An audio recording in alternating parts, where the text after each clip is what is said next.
Assalamualaikum warahmatullahi wabarakatuh. Waalaikumsalam. Alhamdulillah wasyukurillah wala haula wala quwata illa billah. Asyhadu an la ilaha illallah wahdahu la syarikalah wa asyhadu anna Muhammadan abduhu wa rasuluh la nabiyya ba'dah amma ba'd. Alhamdulillah, malam ini kita lanjutkan yang tadi malam ya, tentang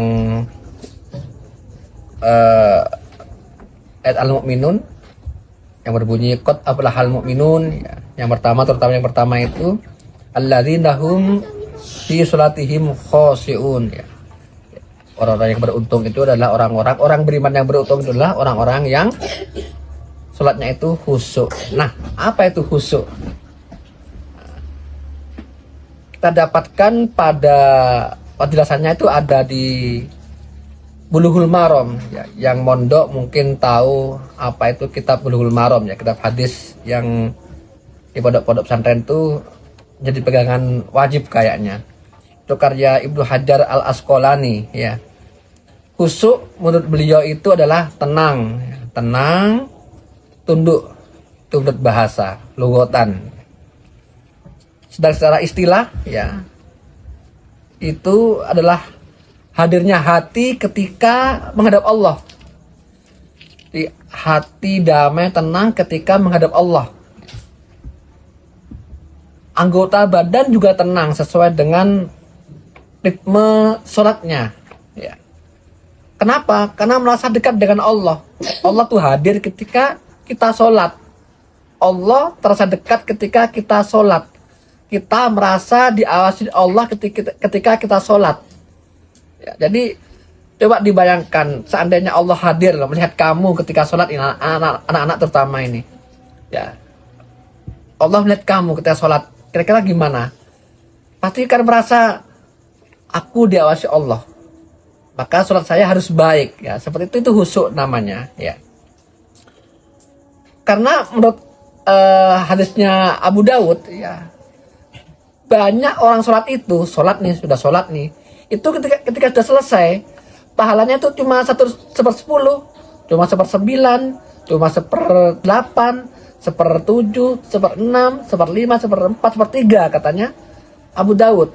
Jadi karena kita nggak khusyuk, pahalanya sangat berkurang lebih dari separuh. Itu katanya Imam Abu Dawud di hadis beliau. Ada hadis lain yang mengatakan bahwa kenapa khusyuk itu sangat urgen ya, sangat harus diperhatikan. Karena awalu syai'in yurfa'u min hadhil ummah ya. Al khusyuk, awal sesuatu yang akan diangkat dari umat kita, dari umat Muhammad ini, katanya hadis Tabrani ini adalah khusyuk.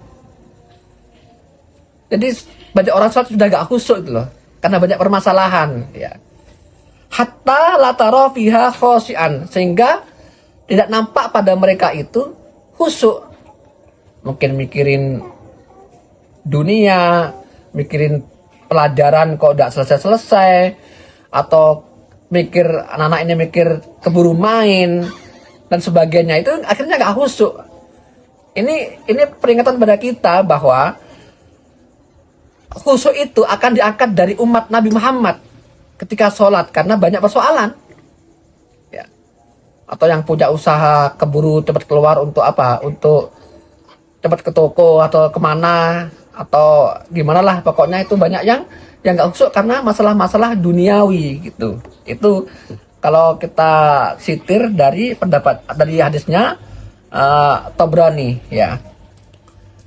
Bagaimana cara untuk bisa khusyuk sholatnya? Ini juga dijelaskan oleh Ibnu Hajar Al-Asqalani. Pertama adalah melakukan quwwah al-muqtadah. Apa itu quwwah al-muqtadah? Melakukan hal-hal yang menguatkan kekhusyuan. Seperti ketika mau sholat, wudhunya benar ya, jalannya mantap mau ke masjid dan sebagainya ya. Terus memahami bacaan ya, Fatihah terutama ini harus tahu artinya biar tambah khusyuk ya. Karena di Fatihah itu banyak doa-doa untuk kita semua seperti itu. Fokus pandangan ke tempat sujud ya.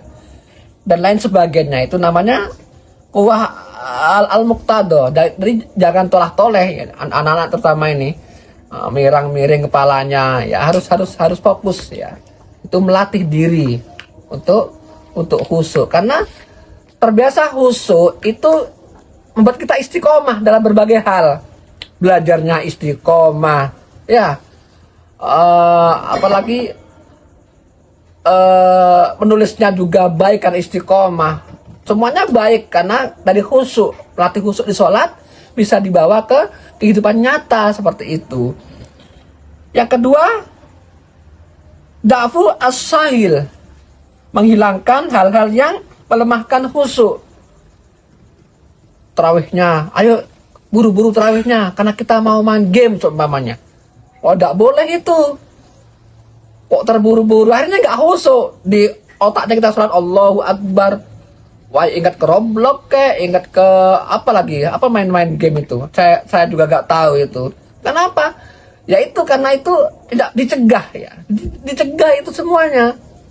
Ya, atau keburu kerja, keburu apapun yang itu akan membuat kita tidak khusyuk. Ya, itu salah satu cara, dua cara katanya Imam Al-Asqalani untuk bisa khusyuk sholat, yaitu quwwah al-muqtada sama da'fu as-saghil, seperti itu.